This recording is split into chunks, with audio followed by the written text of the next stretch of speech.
تقدیم میکنم. امشب شب عروسی جنونای من است، مرگ محبت تو دل دیوانای من است. ای شهر عشق چون دلی من گشته خراب، موای تو به سینه ویرانه من است.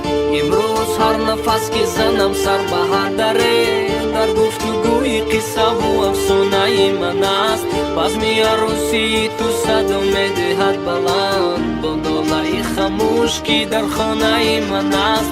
امشب نشاط با همه بگرفتند از زور، شادی بیمور در دلم از من شده جدا. بر زنده بودنم پس از این باوری کجاست؟ از درد جان گداز تو جانانی بے وفا.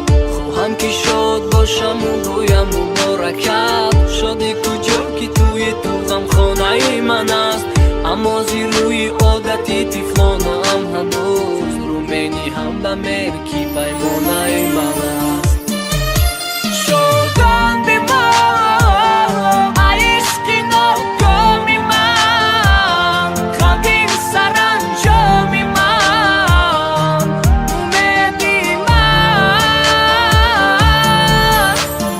زنده‌ام با درد درین تو، با یاد شیرین تو عزیزی من.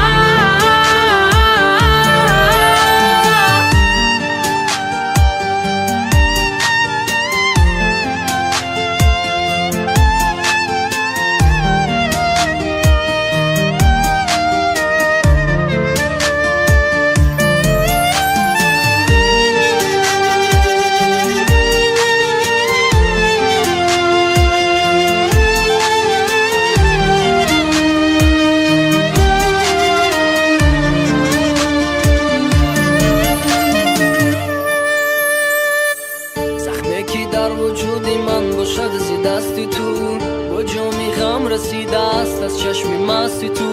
گل باغی باورم شده پژمرده نازنین، شاخه گل محبتی ما رو شکستی تو. و این همه محبتم رفته تو به اساس، در پیکرم نهاده غم و درد به قیاس. گفتم که میروی و فراموش میشوی، شام عروسی از شب مرگم شد